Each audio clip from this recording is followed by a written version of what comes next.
Essas tecnologias. Seja bem-vindo nessa noite mais uma vez. Que Deus continue te agraciando, te abençoando.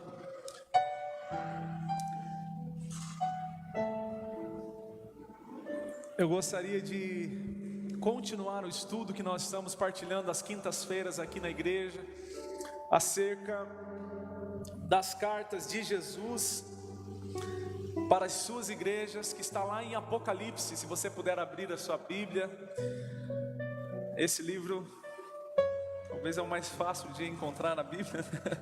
É só você ir direto para o final, irmão, e você vai ver. Tem umas Bíblias que tem uns mapas, um lugar de anotações, né? Aí você volta um pouquinho, está lá Apocalipse, capítulo 2.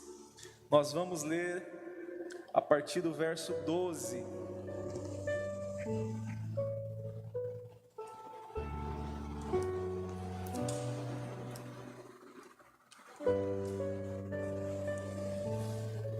Pretendo ser bem breve, pretendo meditar aqui alguns princípios de Jesus para essa igreja de Pérgamo, que é a igreja que nós vamos ver hoje, e que nós possamos ser encorajados a viver tudo aquilo que Jesus deseja para a sua igreja. Diz assim a palavra de Deus: ao anjo da igreja em Pérgamo escreve: estas coisas diz aquele que tem a espada afiada de 2 gumes. Conheço o lugar em que habitas, onde está o trono de Satanás, e que conservas o meu nome, e não negastes a minha fé, ainda nos dias de Antipas, minha testemunha, meu fiel, o qual foi morto entre vós, onde Satanás habita. Tenho todavia contra ti algumas coisas, pois que tens aí os que sustentam a doutrina de Balaão, o qual ensinava a Balaque a armar ciladas dos filhos de Israel para comerem coisas sacrificadas aos ídolos e praticarem a prostituição. Outro sim também tu tens os que da mesma forma sustentam a doutrina dos nicolaítas. Portanto, arrependa-te, e se não, vem a ti sem demora, e contra eles pelejarei com a espada da minha boca. Quem tem ouvidos, ouça o que o Espírito diz às igrejas. Ao vencedor dar-lhe-ei do maná escondido, bem como lhe darei uma pedrinha branca, e sobre essa pedrinha escrito um nome novo, o qual ninguém conhece, exceto aquele que o recebe. Amém?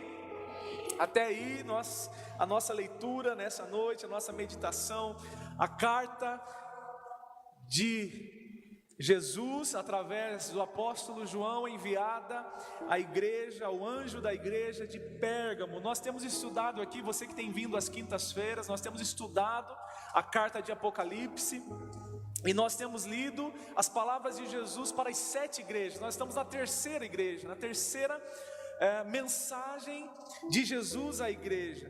E nós temos visto, irmãos, que o contexto que foi escrito esta carta nesta época é um contexto de grande perseguição. A igreja estava sendo perseguida, muitos cristãos haviam sido mortos, né?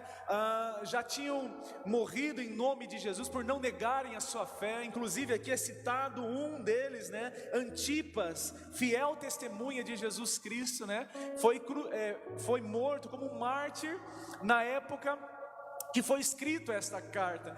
Diz a história que Antipas, este que nós lemos aqui, ele foi morto por não negar a fé, o nome de Jesus. A história diz que ele foi colocado dentro de um touro de bronze, e ali acenderam uma fogueira debaixo desse touro de bronze, e ali ele foi queimado ou cozinhado vivo. E diz que quando era um método de tortura, isso antigamente, nessa época, né? E quando ele foi morto, então ali estava sendo torturado, ele gritava, e era como se aquele boi ele estivesse mugindo, e as pessoas ali fora então ouviam aquele som saindo de dentro, e na verdade era um homem que estava sendo morto lá dentro. Antipas, morto por não negar a sua fé em Jesus Cristo.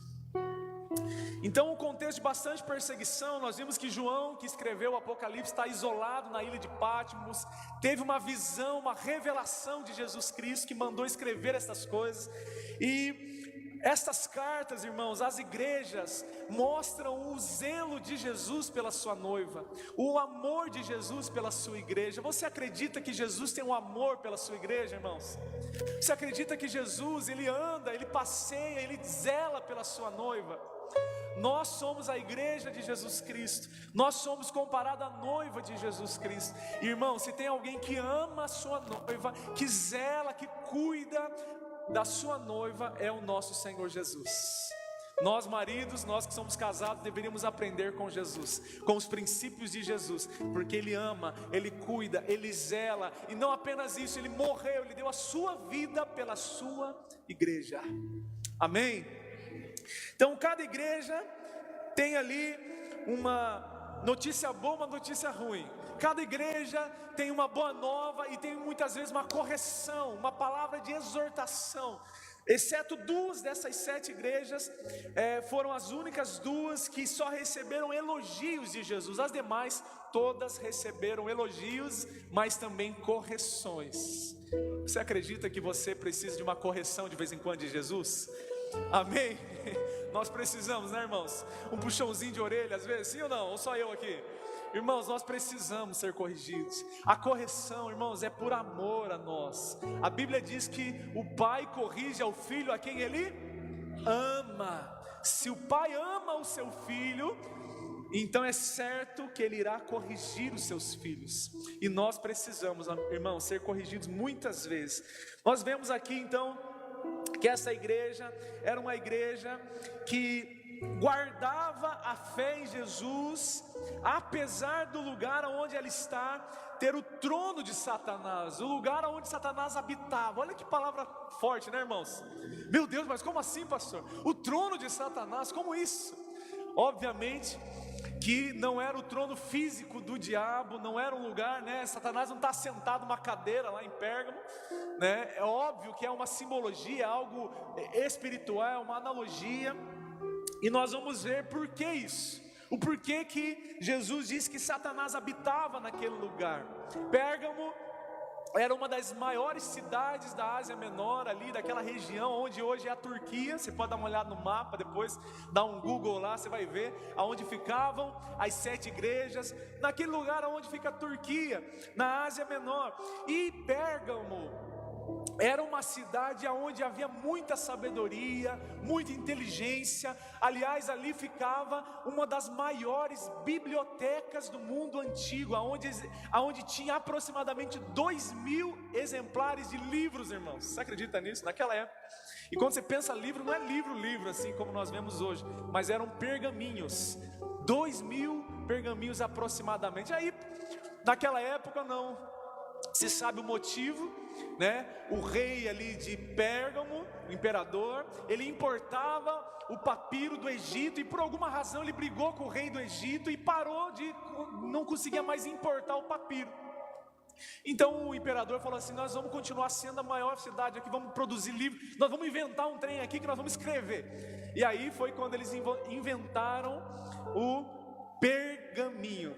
Tá familiarizado com essa palavra? Pergaminho, foi daí que veio a palavra Pérgamo, né? Por quê? Porque eles começaram a inventar para si mesmo, né, um próprio modo de escrita. Essa cidade então era uma cidade cultural, onde existia muito influência da cultura, da sabedoria, do conhecimento.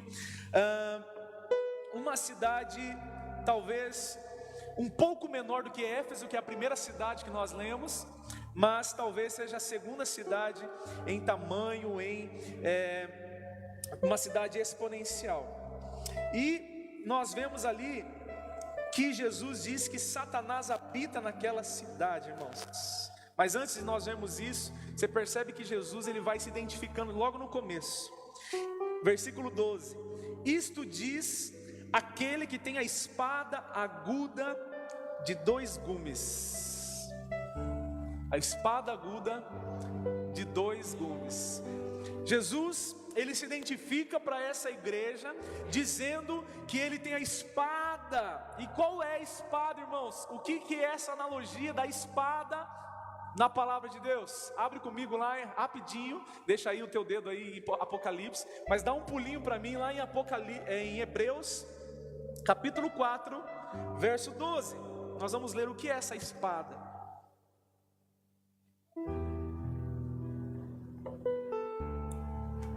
Hebreus capítulo 4, verso 12, diz assim: porque a palavra de Deus é viva e eficaz, e mais penetrante do que uma espada de dois gumes. Então, o que é a espada? O que é a espada? Vamos lá? A palavra de Deus, e ela penetra até a divisão da alma e do espírito, das juntas e das medulas, e ela é apta para discernir os pensamentos e intenções do coração, e não há criatura alguma encoberta diante dele. Antes, todas as coisas estão nuas e patentes aos olhos daquele com que temos de tratar, ou seja, Jesus Cristo, nosso Senhor.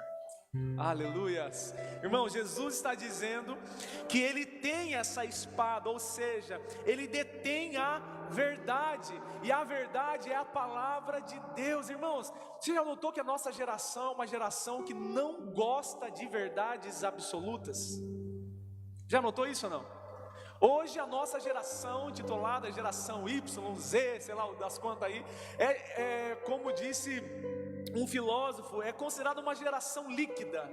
Por quê? Porque é maleável, é tudo mole, é tudo muito líquido, tudo se adapta, ou seja, é uma geração que não gosta de verdades absolutas, tudo é relativo.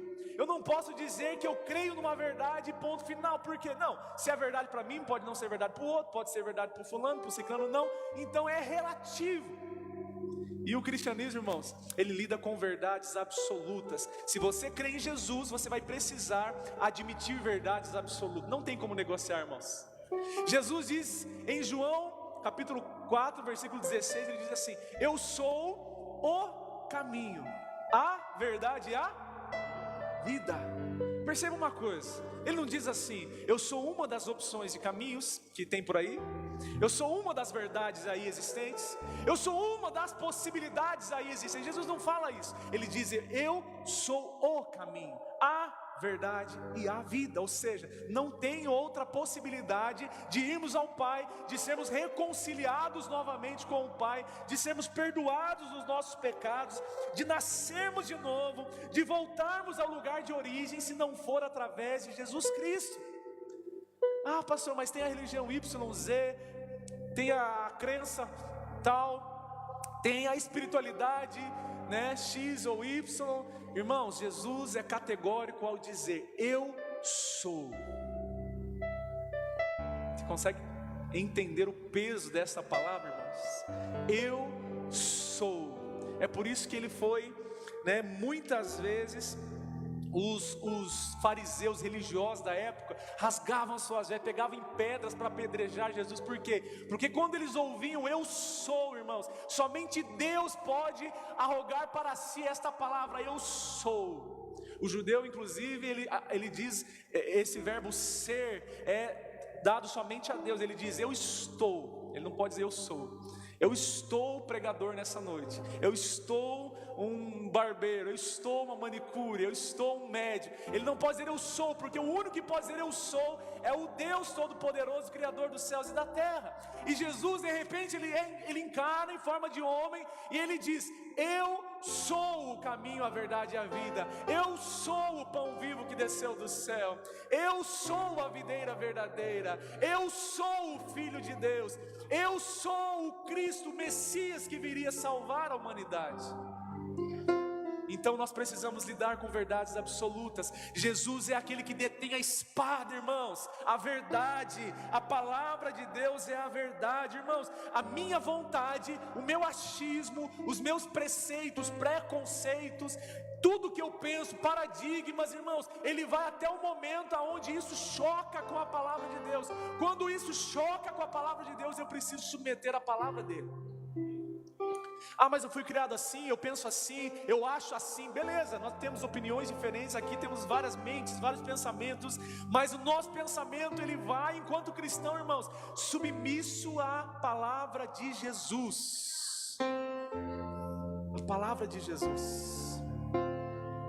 Eu sou aquele que detém a espada de dois gumes. Você percebe que essa espada é bem afiada, irmãos. Ela corta dos dois lados, ela divide alma e espírito. Ela sabe mostrar para nós quando é a nossa alma e quando é o Espírito de Deus falando com a gente. É a palavra de Deus. Eu sinto que eu estou sentindo uma raiva do meu irmão. A palavra de Deus vem e ela vai discernir se isso é da vontade de Deus e se isso é nossa carne, nossa alma. Alô? Vocês estão comigo? Eu tenho um problema com o fulano de tal, com a fulana de tal, e eu não sei se eu devo perdoar. Essa pergunta vai passar pelo crivo da espada afiada e vai mostrar se eu devo ou não, porque é a palavra de Deus que vai discernir se isso é de Deus e se isso não é. Aleluias. Eu sei que eu preciso orar, eu sei que eu preciso jejuar, eu sei que eu preciso ler a palavra, mas eu não estou sentindo vontade. A palavra de Deus vem como uma espada, mostrando se isso é de Deus, se isso é da nossa carne. Eu quero ser igreja, ou melhor, eu amo Jesus, mas eu não quero fazer parte da igreja. A palavra de Deus, que é a espada afiada, vai mostrar se esse pensamento, se esse sentimento é de Deus ou é da nossa alma. Quem está me entendendo, irmãos? A nossa vida enquanto cristão, ela passa pela espada de Deus, afiada. A palavra do Senhor é a nossa única regra de fé, o nosso manual de vida, é onde nós precisamos basear a nossa conduta, a nossa fé. E ninguém pode esconder nada, irmãos, daquele que está nu, daquele que vê, nu todas as coisas. Ninguém pode esconder dele, irmãos. A Bíblia diz que ele tem os olhos como chamas de fogo. A Bíblia diz que ele enxerga o mais íntimo dos nossos corações, do profundo do nosso ser. Ainda que o pensamento não chegou à nossa mente, irmãos, ele já sabe, ele já conhece.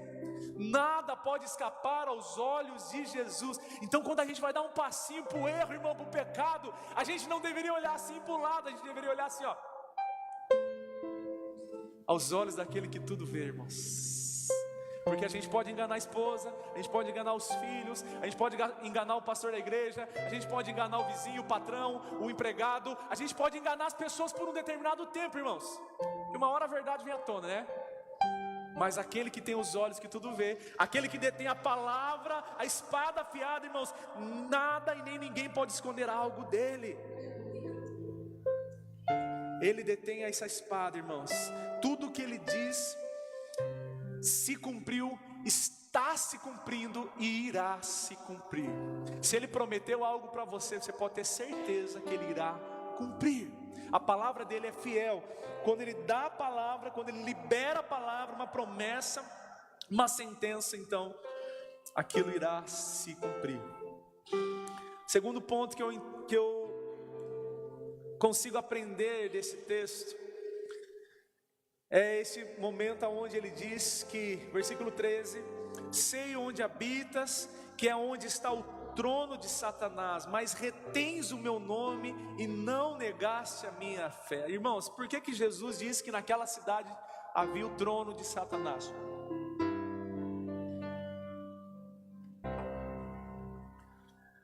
A cidade de Pérgamo era uma cidade, assim como a de Éfeso, afundada em idolatria, em imoralidade sexual. Assim como Éfeso era uma cidade de muito fluxo de pessoas, entrada e saída, tipo aqui a nossa Florianópolis, né? Vem gente, tudo que é lugar, culturas, né? E costumes diferentes. E Pérgamo era assim também. E era uma cidade muito idólatra, porque ela foi a primeira cidade a levantar uma estátua para cultuar o próprio imperador, meu irmão. Então o imperador mandou fazer a estátua dele lá e todo mundo tinha que adorar. Pensa. Era uma cidade também que tinha o templo do famoso Zeus, deus de Atenas, lembra disso, né? Lembra da mitologia grega, isso aí, né? Muito conhecido. Eles adoravam a Zeus e também adoravam um deus muito conhecido até os dias de hoje, né? Algumas variações do nome, mas conhecido também como Esculápio, que é um deus em forma de serpente pendurado numa haste. Você já viu isso num jaleco aí de um médico, de um farmacêutico? Já viu ou não? Uma serpente, né, com uma haste, já viu isso? Quem já viu? O deus Esculápio. Por quê? Porque era o deus da cura, da medicina naquela época. Então usado até os dias de hoje para se referir a um símbolo para a medicina. Naquela época, Pérgamo era uma cidade que investia muito na medicina, e a medicina estava muito ligada ao ocultismo, à questão espiritual, à questão mística. Então eles tinham um Deus da cura. E você percebe, irmãos, que 3 deuses muito grandes adorados naquela cidade: o imperador, Zeus e Esculápio, deus da medicina. Isso era uma total afronta à pessoa de Deus. Isso era uma total afronta à Trindade, à manifestação do Deus triuno. E é por isso que Jesus está dizendo que naquela cidade era como se o próprio Satanás tivesse o seu trono naquele lugar, porque era uma cidade afundada em idolatria. E não apenas idolatria, irmãos, era uma cidade afundada em imoralidade sexual também. Nós vimos isso em Éfeso, e aqui em Pérgamo tinha da mesma forma a imoralidade sexual. Nesses templos aqui de Zeus, do imperador, era comum as sacerdotisas, as prostitutas cultuais, que ofereciam seu culto ao seu Deus, praticando orgias, né, sexo ilícito. Então era comum essa imoralidade sexual naquela cidade. E é por isso então que Jesus vai repreender e dizer que naquela cidade havia o trono de Satanás. Agora, o que mais lindo disso, irmãos, mais maravilhoso dessa história, é que aonde está o trono de Satanás plantado, aonde Satanás está governando, aonde Satanás está reinando, aonde a idolatria é algo muito enraizado, aonde a imoralidade sexual, as trevas estão avançando, Jesus vai e planta uma igreja no meio daquele lugar, irmãos. Jesus planta um povo de Deus naquele lugar, uma célula naquele lugar, e ali se levanta um organismo vivo, cheio de vida, de luz, irmãos. E parece que é um senso de humor de Deus, né, irmãos? Aonde as trevas estão avançando, aonde Satanás acha que está reinando, está assentado no trono dele. Aí Jesus vem, agora você vai ver quem que reina nesse lugar. E ele planta o povo de Deus ali, e ali a luz começa a dissipar as trevas. Yes! Coisa maravilhosa, irmãos. Coisa maravilhosa. Uma igreja nasce no meio de um lugar onde, irmãos, ninguém poderia imaginar, ninguém suspeitava, irmãos. Você percebe que é um pouco da mentalidade diferente dos crentes, de muitos crentes hoje em dia. Tem muito crente que ele não quer ficar no meio onde tem pessoas que não são crentes como ele. Tem muitas pessoas que elas não querem, né, fazer amizades, ou se sentem talvez em pecado por estarem na presença de pessoas que não vão à igreja, que não conhecem Jesus, e talvez praticam toda sorte de pecados, e essas pessoas se sentem mal, talvez porque elas se acham mais santas ou mais espirituais do que aqueles. Mas se percebe que a mentalidade de Jesus é totalmente diferente. Aonde está as trevas, é justamente lá que eu vou. Aonde o mal está reinando, aonde as trevas estão avançando, aonde Satanás está assentado, é ali que é o lugar onde tem doentes precisando de cura. Deus adora esses paradoxos, irmãos. Aonde tem trevas, Ele vem com a luz. Aonde tem doença, Ele vem com cura. Aonde tem Satanás reinando, Ele vem com a verdade. Ele vem com o Senhor da verdade, aquele que detém a palavra, a espada. Deus usa as coisas fracas para confundir as fortes. Deus usa as coisas loucas para confundir as sábias. Ou seja, Deus adora esses paradigmas, irmãos, esses paradoxos, melhor dizendo. Então a gente não deveria ficar desconfortável, irmão, quando estamos na presença de ímpios, de pessoas que não acreditam em Jesus. Pelo contrário, ali deveria brilhar a luz de Cristo em nós. Porque a luz aqui dentro da igreja não faz diferença alguma. A luz vai fazer diferença lá fora, irmãos. É só lá que faz a diferença, a luz brilhando em meio às trevas. Filipenses capítulo 2 vai dizer assim: para que vocês resplandeçam em meio a uma geração perversa e corrompida, aonde vocês vão resplandecer como astros.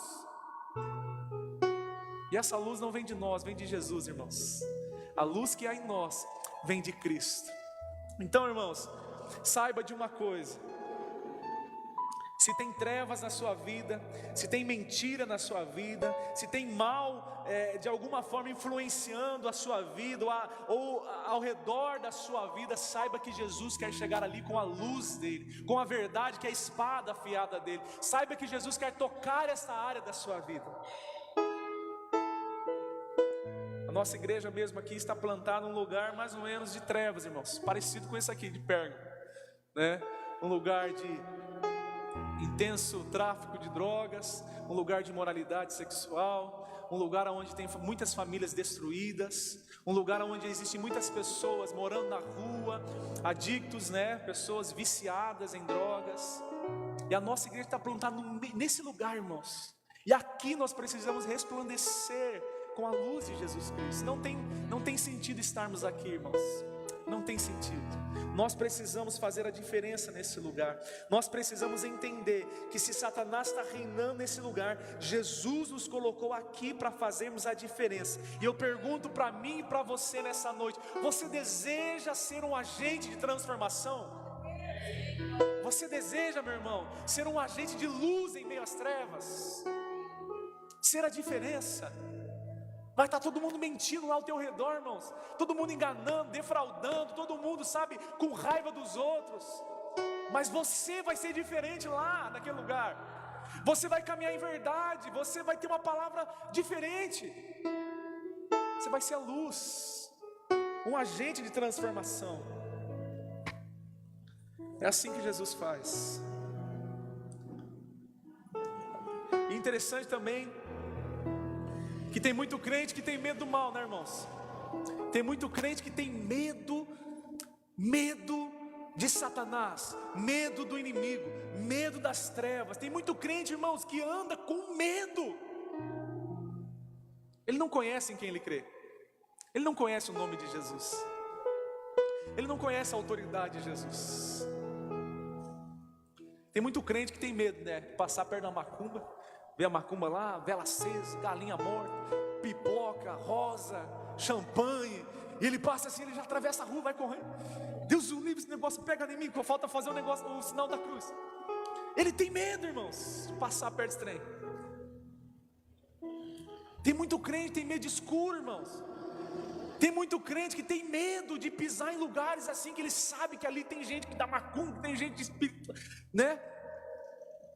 De magia negra, tem gente, olha, irmãos, tem crente que tem medo, irmãos. Mas na verdade é porque ele não sabe o nome em quem ele acredita.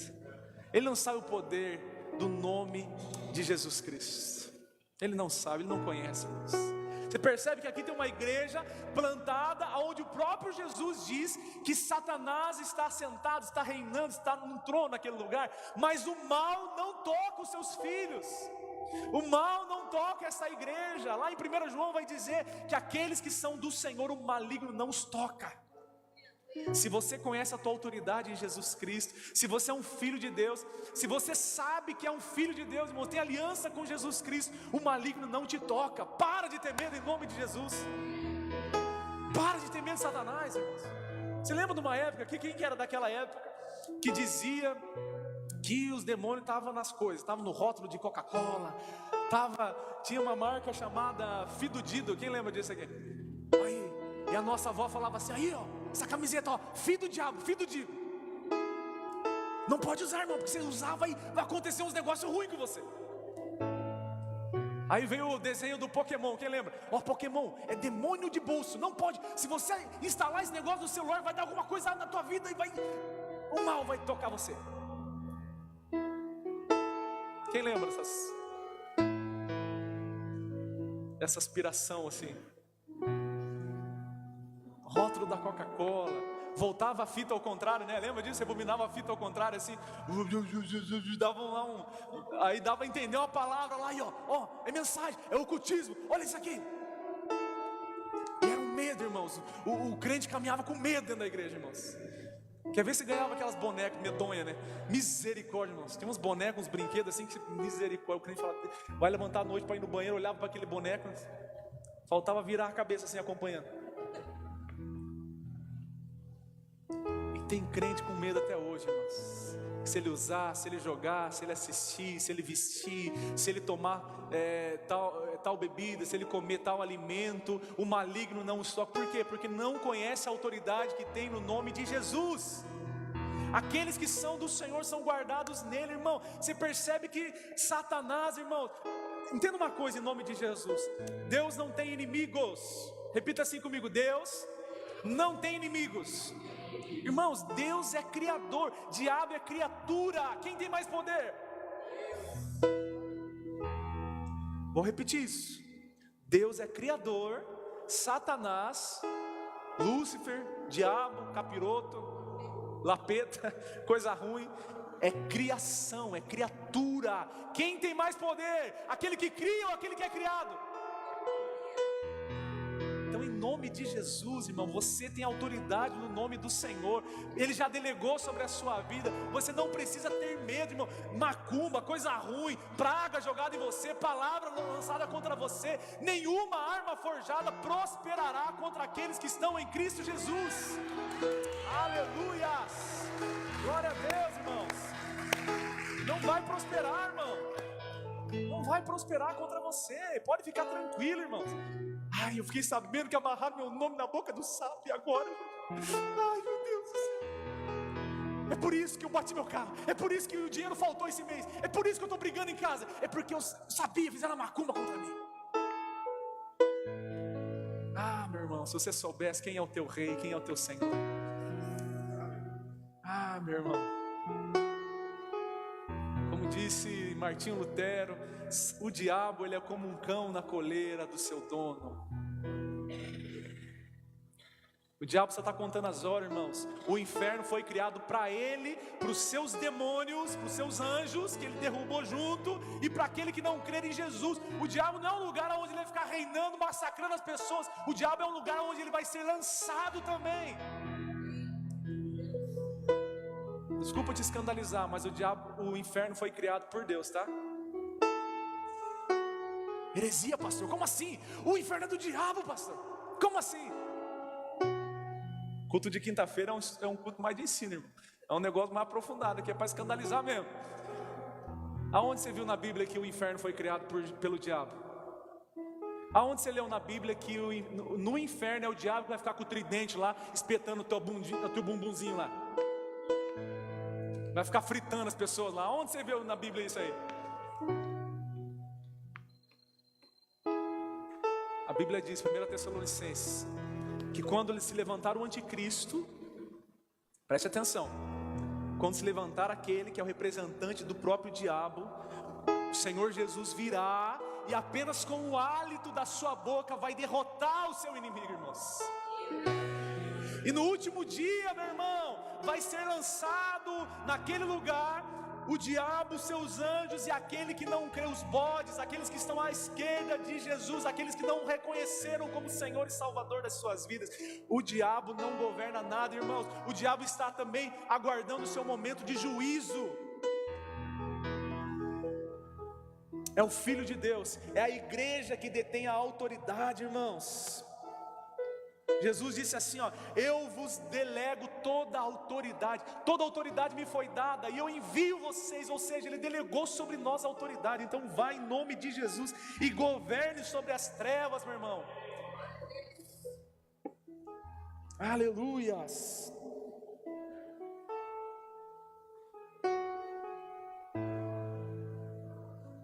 Amém? Mas essa igreja também levou uma exortação, levou um puxãozinho de orelha. Ai meu Deus, olha só, vamos ler no versículo 14. Entretanto, algumas coisas tenho contra ti, porque vocês têm aí os que seguem a doutrina de Balaão, o qual ensinava Balaque a lançar tropeços diante dos filhos de Israel, introduzindo-os a comerem das coisas sacrificadas a ídolos e a se prostituírem. Assim tens também alguns que de igual modo seguem a doutrina dos nicolaítas. Olha só, o grande problema de Pérgamo, irmão, não era o fato de não crerem em Jesus. Aliás, Jesus elogiou eles, porque eles perseveraram, não negaram o nome de Jesus, mesmo em meio às perseguições. E às vezes a gente nega Jesus por muito menos, né, irmãos? Às vezes a gente nega Jesus por muito menos. E esses irmãos aqui, eles não negaram Jesus a despeito do sofrimento que eles estavam passando. Nós vimos ali, ó, o irmãozinho da igreja, né, Antipas, foi morto de uma forma terrível, mas foi morto porque não negou o nome de Jesus. Talvez eu e você não vamos morrer porque o nosso país, glória a Deus, aleluia, né, um país livre. A gente por enquanto não está sendo perseguido, né, irmão? Por enquanto não veio perseguição ainda. Deus sabe todas as coisas. Mas hoje a gente pode estar reunido aqui, ó, falando de Jesus, pregando, ensinando. Você pode declarar a tua fé, você pode postar nas tuas redes sociais, sem medo de ser feliz que você é cristão. Não tem problema com isso. Mas naquele tempo não. Falasse que era cristão, irmãos, era morto. E um camarada morreu de uma forma terrível, violenta, queimado, cozinhado vivo. E talvez a gente não vai morrer igual, irmãos, mas talvez eu e você já sofremos perseguições por causa da nossa fé. Será que tem alguém aqui que já sofreu algum tipo de discriminação, segregação, bullying, exclusão por causa da sua fé em Jesus Cristo? Tem alguém que já foi ridicularizado, envergonhado porque não quis negar sua fé em Jesus? Há cristãos hoje, irmãos, que talvez não são os mártires literal, né, que vão lá e morrem no nome por não negarem Jesus, mas são mártires no sentido de defenderem a sua fé até o fim. E muitas vezes, irmãos, o seu esposo deixa a esposa deixa o marido, porque esse ou esta não negam a sua fé em Jesus. Há muitos empregados que são demitidos das empresas hoje, porque eles se recusam a mentir, a enganar, a roubar, por causa da sua fé em Jesus. Então eles são demitidos, são mandados embora. Mas eles não negam a sua fé em Jesus Cristo. Aleluias! Então são pessoas hoje que também são perseguidas. Pessoas que quando se posicionam como cristãos, irmãos, são envergonhados, ridicularizados, são perseguidos no sentido de serem excluídas, tentarem o mal, todo tipo de calúnia contra ela. Mas a orientação de Jesus é para todos nós, irmãos, é que nós não neguemos a nossa fé, que nós perseveremos até o fim. Até o fim, irmãos. Lembra da verdade absoluta? Nós defendemos uma verdade, nós levantamos uma bandeira. Eu sou cristão, discípulo de Cristo, eu fui salvo pelo Senhor Jesus, e eu não negarei a minha fé até o fim, irmãos.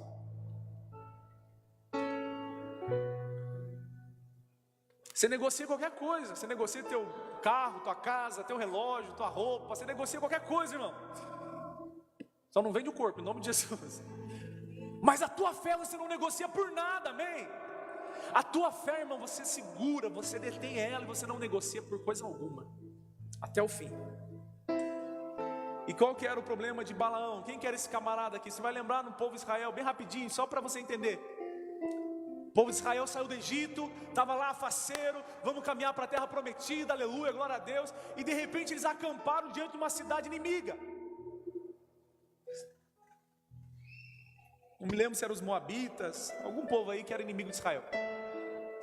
E aí o rei desse povo inimigo chamou o profeta Balaão, que era um profeta de Deus, né? E o que ele falava e profetizava acontecia, e ofereceu dinheiro para ele profetizar contra Israel, profetizar maldições contra Israel e para que eles fossem derrotados na batalha.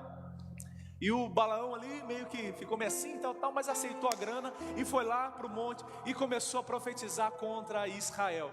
E aí diz que a história é que quando ele lançava a profecia contra o povo de Deus, irmãos, Deus convertia a maldição em bênção. Olha que loucura. E Balaão tentou uma vez, aí Balaão vai e tenta a segunda vez. Quando ele profetizava a maldição, Israel vai perder, Israel vai ser derrotado, vai ser escravizado. Deus convertia aquela maldição em bênção.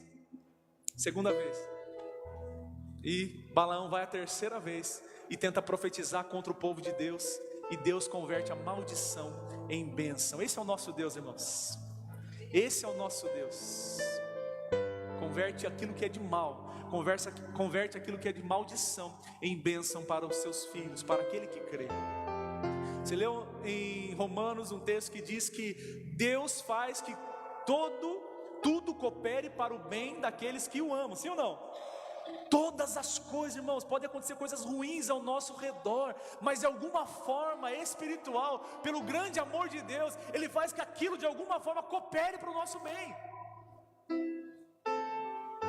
E Balaão tenta 3 vezes. Aí quando ele viu que não consegue, ele chama o rei e fala assim: olha, é impossível, esse Deus é vitorioso mesmo, esse Deus é poderoso mesmo, não tem quem ganha dele, não tem quem amaldiçoe esse povo, porque Deus é com esse povo, então esse povo é vitorioso.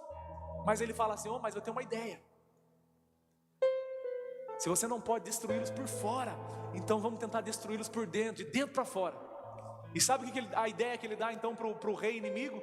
Você faz o seguinte: você pega as mulheres do teu povo, pagãs que adoram outros deuses, e você leva para a festa lá no meio do povo de Israel, e você começa a misturar o povo com as mulheres, e eles começam a se casar entre si, e quando se casavam então começavam a adorar outros deuses. Aí começava, irmãos, a misturar tudo, aquele balaio de gato. E aí o que aconteceu? Resumo da história: o rei fez isso, levou as mulheres, fizeram festas, se casaram, tiveram filhos, começaram a adorar outros deuses. E a consequência qual foi? O povo de Israel foi derrotado. Por quê? Porque passou a adorar outros deuses, por intermédio, por conselho de Balaão. Então a crítica de Jesus era que ali naquela igreja haviam pessoas que estavam aceitando esta doutrina de Balaão, irmãos. Eles estavam aceitando se corromper, adorando outros deuses.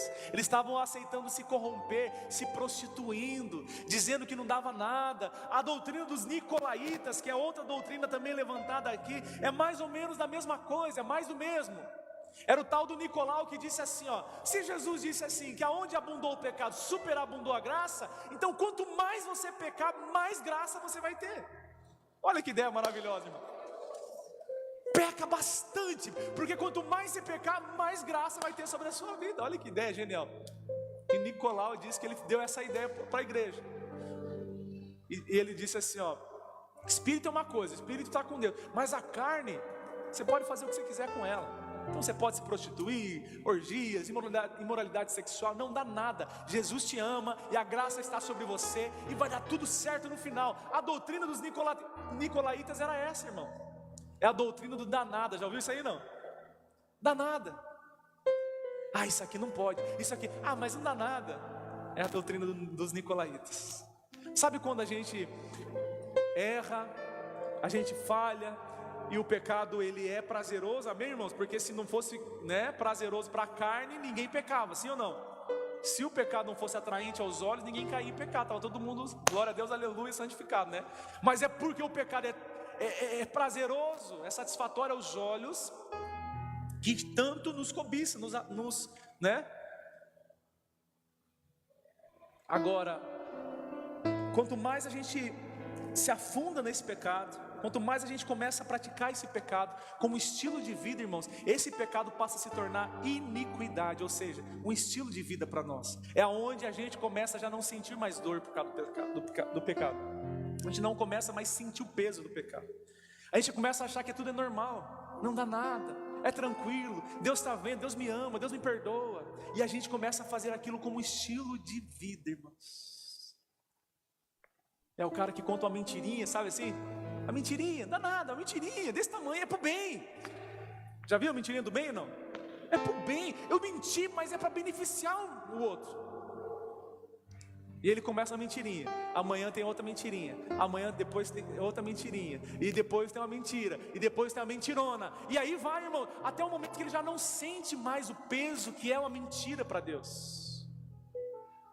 Para ele já é um estilo de vida, é normal, não tem mais problema. Então o pecado é assim, irmãos, é por isso que ele é comparado com a lepra na Bíblia. Já viu, a lepra, ela vai apodrecendo a carne, certo? Ela vai apodrecendo. E o pecado é comparado com a lepra por quê? Porque ele vai mortificando o espírito, irmãos. Ele vai corroendo por dentro, até o ponto que aquilo ali se torna, ele traz insensibilidade. Você já não sente mais. Ele já corroeu. A gente já não sente mais dor por causa do pecado. A gente já não sabe discernir mais o que é moral, o que é imoral. A gente já não sabe mais aquilo que ofende a Deus, aquilo que não ofende. A gente já está, irmãos, acostumado com o pecado. Essa é a crítica de Jesus para a igreja de Pérgamo. Vocês estão na doutrina do não dá nada, não tem problema, é só um clique, é só um acesso, é só uma noite, é só uma mentirinha, é só um engano, é só... Mas a gente não consegue esconder nada diante dos olhos daquele que tudo vê, meus irmãos. Nós precisamos nos arrepender. A única forma desta igreja retornar para a vida, para ser uma igreja relevante, uma igreja no propósito de Deus, é através do arrependimento. É uma igreja que se arrepende do seu pecado, de ter adotado essas doutrinas, de estar satisfazendo a si mesma e não mais ao seu Salvador. Irmãos, eu falei aqui sobre o diabo, né? Sobre que nós não precisamos temer. E eu gostaria de pontuar isso. O inimigo mais difícil para nós vencermos hoje não é o diabo, irmãos. O diabo nós vencemos com o nome de Jesus, submetendo-se ao Senhor. Resistir o diabo, ele fugirá de vós. Está tudo certo. Mas o inimigo mais difícil para nós vencermos hoje, aponta assim para você. Diga, sou eu mesmo. É a nossa carne, irmãos. É ou não é? Quem aqui tem dificuldade para dominar o pecado, para dizer não para o pecado? Quem aqui? Só eu. Quem aqui tem dificuldade para ter domínio próprio, para ter mansidão, para ter paciência? Quem aqui tem dificuldade para amar, para não se vingar? Quem aqui tem dificuldade? Eita, irmãos, se você não levantou a mão, depois eu vou te chamar que você vai orar por toda a igreja. Mentiroso da pega. Nós temos dificuldade, irmãos, e o maior inimigo nosso é a nossa própria carne, irmãos. Somos nós mesmos. É vencermos o desejo que nós temos de se vingar, de se irar contra o nosso irmão, sabe? De abandonar nossa esposa, abandonar nossa casa, de pagarmos o mal com o mal. Esse é o maior inimigo que nós precisamos vencer. É a nossa carne, irmãos. É os impulsos, é os desejos. É não adotar essa doutrina do nicolaíta, que só pensa na satisfação do seu próprio umbigo, em si próprio, não pensa no outro, não pensa em Deus. É vencermos esse desejo. E por fim, ele diz que o vencedor, irmãos, vai ganhar um novo nome, uma pedrinha branca escrita com um novo nome. A pedrinha era usada naquela época aonde um sentenciado era declarado livre, então se escrevia a respeito da sua liberdade naquela pedrinha, e se alguém o acusasse na rua, ele mostrava aquela pedrinha que dizia que ele estava livre.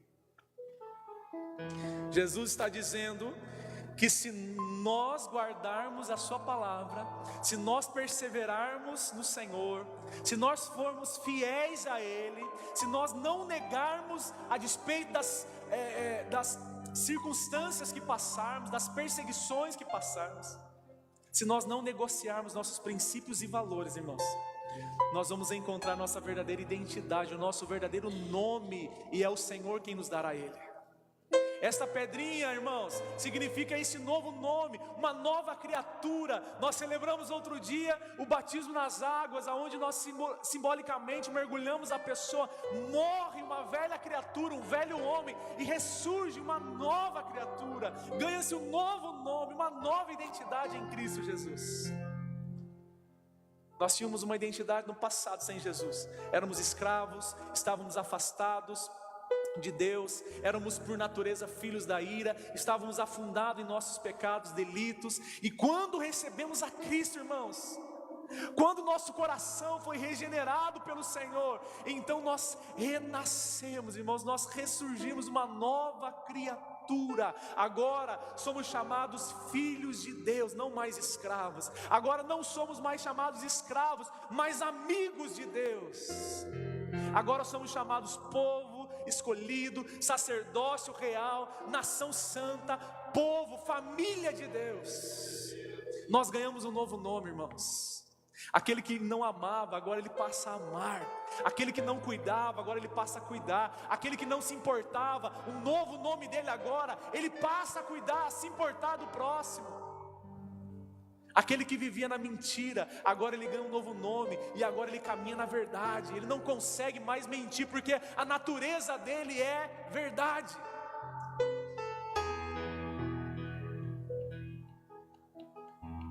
E esse novo nome, irmãos, é o nome que será chamado no último dia. Se coloque em pé, vamos orar.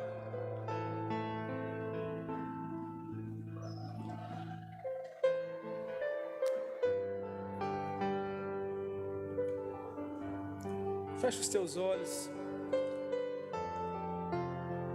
Feche os teus olhos por um instante aí no seu lugar.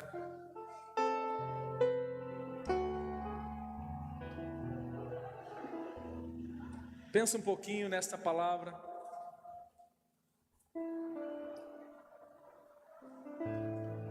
Essa igreja não negou Jesus, irmãos. Estava perseverando mesmo em meio às perseguições. Eu quero te fazer pensar junto comigo. Será que nós temos negociado o nome de Jesus por qualquer coisa, irmãos? Será que temos negociado os princípios, os valores da palavra de Deus?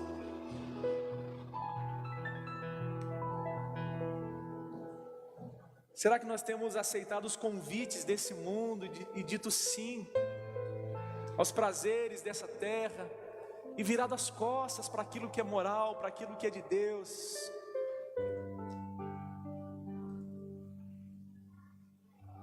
O Senhor nos convida nessa noite, então arrependa-te, volta. Há perdão disponível para você, a cura, a salvação. Eu posso restaurar você, diz o Senhor.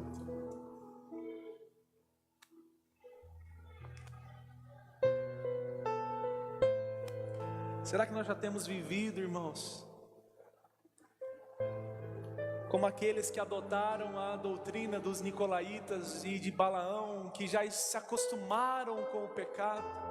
Já não dói mais mentir, já não dói mais adulterar, já não dói mais acessar aquele site pornográfico, já não dói mais dentro de você, já não sente mais vergonha, já está normal, já faz parte da sua vida. É muito comum contar piadas sujas, é muito comum rir dos outros, humilhar as pessoas, pensar ser superior aos outros, é muito normal se corromper.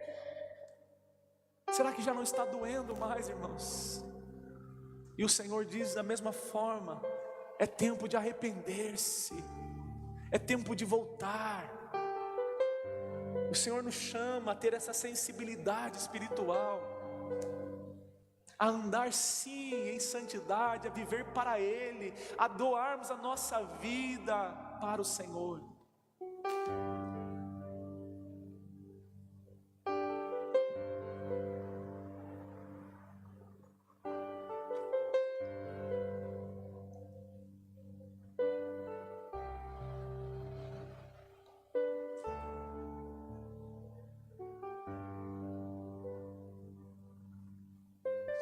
Como você tem se visto diante do Senhor? Qual é a sua identidade diante dele? Você já tem consciência do seu novo nome em Jesus Cristo? Da sua nova identidade? Ou talvez você ainda está se sentindo como um escravo, como alguém sujo, alguém impuro. Ou talvez você ainda está se sentindo hoje como aquele que está tão longe de Deus, tão afastado de Jesus.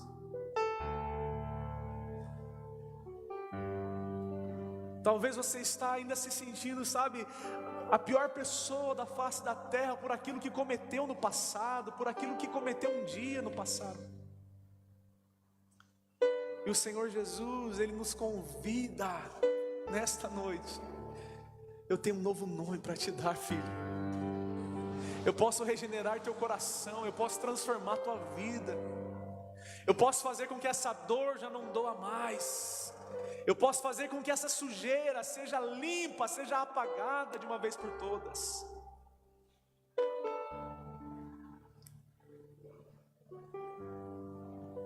Mas o processo, irmãos, não há outro senão o passar pela cruz, passar pelo arrependimento,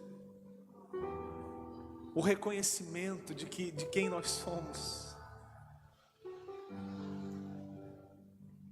Eu te dou mais alguns instantes para você falar aí no seu lugar com o Senhor. Se você deseja ser purificado por Ele, irmão, peça para Ele nessa hora. Se você deseja ter o teu coração, a tua mente limpa, purificada, santificada, irmão, peça para Ele. Se você deseja ser um homem e uma mulher de valor, de verdade, que não caminha mais na mentira, no engano, ocultando coisas do seu cônjuge, ocultando coisas dos seus líderes, ocultando coisas dos seus irmãos, tem que caminhar em milímetros, porque é o tempo todo escondendo coisas, deturpando a verdade. Irmão, se arrependa hoje, peça para o Senhor você vencer o engano, vencer a mentira. Peça para o Senhor: Pai, ainda que doa, ainda que seja difícil, eu quero caminhar na verdade. Eu quero não ter nada do que me envergonhar.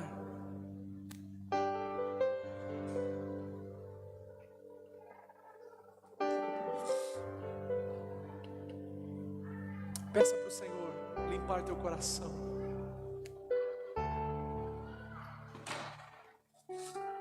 Aleluias, aleluias.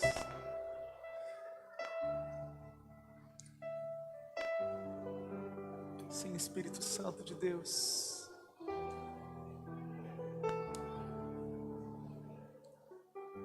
Faz de nós os teus filhos, Senhor. Transforma o coração da sua igreja. Senhor, nós queremos nos espelhar na igreja de Pérgamo, nas suas qualidades. Uma igreja perseverante na fé. Uma igreja que não te negava, Senhor, mesmo em meio às perseguições. Assim também nós queremos ser, Pai. Lá fora nós vamos receber muitos convites, muitas pessoas vão tentar nos atrair para o lado das trevas, para o mal. Mas nós queremos ser como essa igreja que não negava a sua fé. Se precisarmos negar um convite, nós negaremos. Se preciso for se afastar de uma amizade, nós vamos fazer. Se preciso for dizer um não para alguém, nós vamos dar. Se isso for para sustentarmos a nossa fé e a verdade daquilo que cremos, nos ajude a perseverar, Pai, a sermos cristãos íntegros, inteiros, fiéis ao Senhor.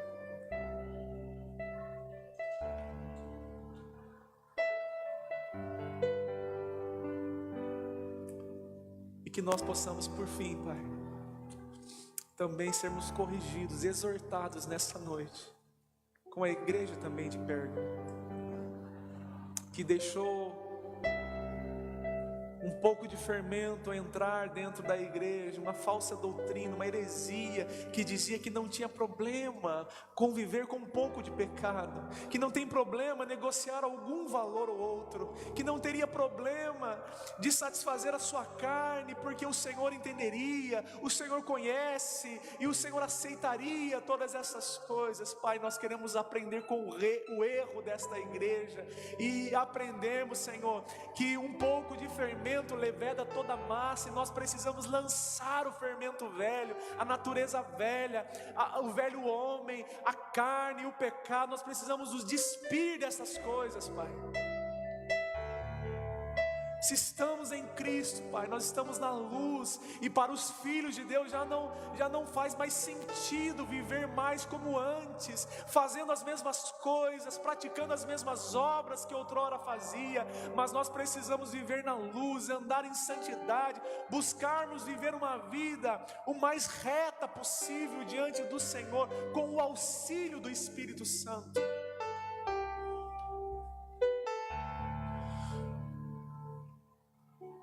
É fato que tantas vezes pecamos, Pai, tantas vezes falhamos, nós somos tão falhos, tão pecadores. Mas é fato que aquele que teve o seu coração regenerado, Pai, ele não tem prazer no pecado, ele quer vencer o pecado, ele não quer permanecer de joelhos diante do pecado, mas ele quer se levantar e seguir a Cristo, Senhor. Aquele que foi regenerado, ele tem a graça habitando dentro dele, e esta graça é o poder para vencer o pecado, para dizer não à tentação, para vencer o convite do mal.